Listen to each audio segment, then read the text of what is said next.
అవసరం వచ్చింది. పిన్నిని డబ్బులు అడిగితే ఇవ్వదేమోనని నాకు నేనే ఇనిషియేట్ తీసుకుని సంతకం పెట్టుకుని డబ్బులు తీసుకున్నాను. అయినా అదేమీ నా సొంత ఖర్చుల కోసమేమీ కాదు, మన కొత్త షాప్ కోసమే. దామిని, నువ్వు డబ్బు దేనికోసం వాడుకున్నావనేది కాదు ఇక్కడ విషయం. చెక్కుల మీద అలా దొంగతనంగా సంతకాలు పెట్టడం ఏంటి అని అడుగుతున్నాను. ఏంటమ్మా, నాకు ఈ ఇంటి డబ్బు మీద ఏ హక్కు లేదా? హక్కు అని ఎక్కువ మాట్లాడితే చంప పగిలిపోద్ది. అవసరాలు వచ్చాయని ఎలా పడితే అలా ప్రవర్తిస్తూ అది నా హక్కు అంటే మేం ఊరుకుంటాం అనుకుంటున్నావా? ఇంతవరకు నీ మూలంగా ఇంట్లో జరిగిన గొడవలు చాలు, పోయిన ప్రశాంతత చాలు.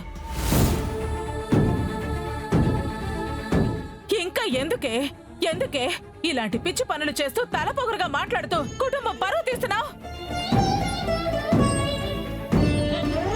రేపో మాపో పెళ్లి చేసుకుని అత్తారింటికి వెళ్ళవలసిందానివి.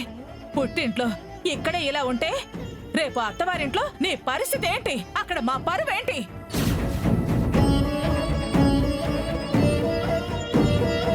అమ్మా ఆనంద భైరవి గారు, నమస్కారం. నమస్కారం శర్మ గారు, రండి. అమ్మా, అందరూ కూడా ఏదో ముఖ్యమైన విషయం మాట్లాడుకుంటున్నట్టున్నారు. నేను వెళ్ళి తర్వాత వచ్చేదా? పర్వాలేదు శర్మ గారు, మీరొచ్చిన విషయమే మేమింట్లో అంతా డిస్కస్ చేసుకుంటున్నాం. ఓహో, అంటే మీ అమ్మాయి గారి వివాహం గురించేనా డిస్కస్ చేస్తున్నారు? కూర్చోండి శర్మగారు. అలాగే. అమ్మ ప్రీతి, దామిని జాతకం తీసుకురామ్మా. అలాగే.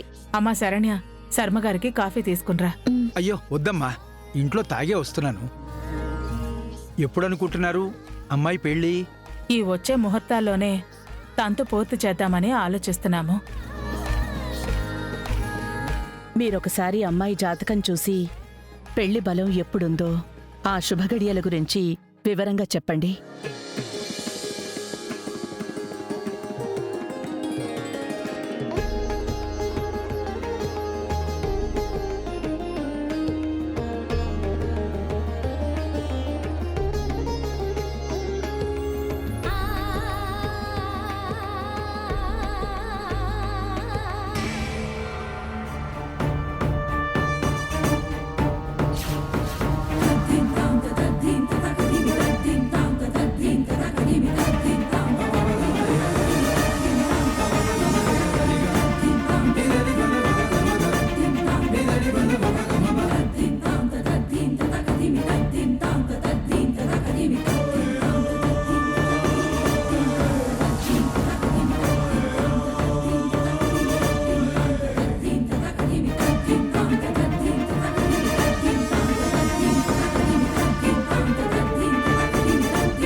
శర్మగారు, ఏమైంది?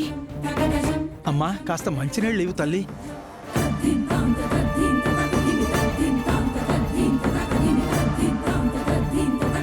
శర్మగారు, ఏదైనా సమస్య అండి? సమస్య కాదమ్మా, పెను ప్రమాదం.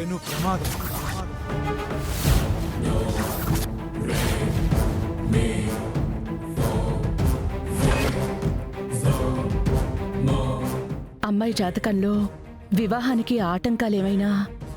ఇంకా నేను వివాహం వరకు చూడలేదమ్మా, జాతకం వరకే చూశాను.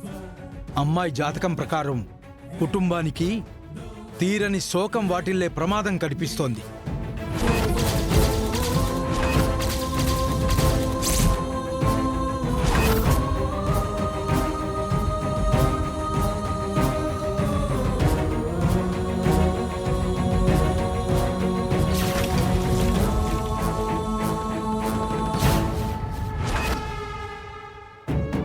శర్మగారు, అమ్మాయి జాతకంలో ఆ సమస్య ఉందని చిన్నప్పుడు పంతులు గారు చెప్పారనే అండి. 21 సంవత్సరాల వయసు అమ్మాయికి నిండేంత వరకు తనని కుటుంబానికి దూరంగా పెంచాము. మళ్ళీ మీరేంటండి ప్రమాదం ఉంది అంటున్నారు? ఆనాడేదో పండితులు బహుశా బిడ్డతో బంధాన్ని తెంచుకోమని మీ మనసు నొప్పించలేక అలా 20 ఏళ్లు అమ్మాయిని దూరంగా ఉంచమని చెప్పుంటారు తల్లి.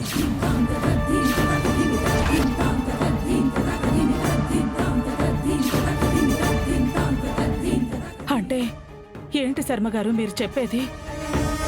మా బిడ్డ పేగుబంధం తెంచుకొని పుట్టిన చోట బిడ్డగా ఉంటే కుటుంబానికి శోకం తప్పదు.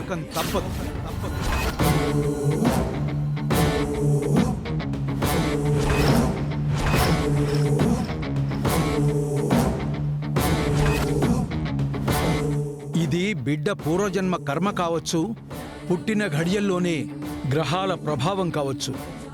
ఏది ఏమైనా బిడ్డ జాతకం వల్ల కుటుంబం భవిష్యత్తు కటిక చీకటి పాలు కావడం మంచిది కాదు తల్లి. అందుకే చెప్తున్నాను, ఈ ఇంట్లో లీలావతి బిడ్డగా ఉంటే ప్రమాదం తప్పదు. ఇప్పుడు మేమేం చేయాలో చెప్పండి శర్మగారు. ఇంతకాలం మీరు మీ బిడ్డని ఎలా దూరంగా పెంచారో ఇక ముందు ఎప్పటికీ కూడా అలాగే తల్లికి దూరంగా పెంచండి.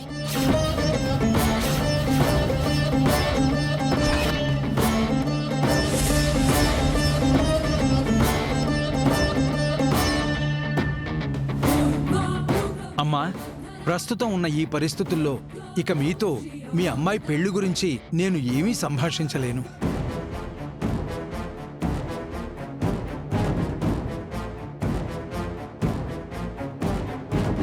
ముందు ఈ సమస్యను మీరు ఎలా నివారించగలరో ఒక నిర్ణయానికొస్తే మంచిదమ్మా.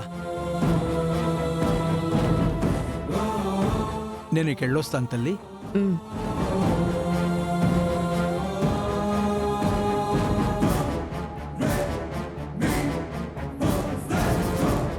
పంతులు గారు చెప్పింది మీరు నమ్మొద్దు. ఇలాంటి మాటలు వినే ఇంతకాలం మీరు నన్ను అనవసరంగా దూరం పెట్టారు. ఇదంతా ఎవరి ప్రోద్బలం వల్ల జరుగుతుందో కూడా నాకు తెలుసు. దామిని, నీ జాతకంలో ఉన్న లోపాన్ని శాపాన్ని మరొకరి మీద నింద వేయటానికి వాడటం తప్పు. అంటే ఏంటమ్మా? ఈ కుటుంబం కలకాలం బావుండాలని ఆ రోజు కడుపు తీపిని చంపుకొని నిన్ను దూరం చేసుకున్నాను.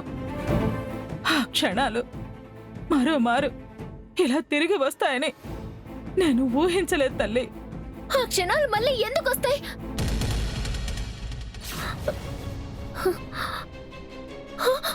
అంటే అమ్మా, ఆ పంతులు చెప్పినట్టు పంపించేస్తారా నన్ను బయటికి? చెప్పమ్మా.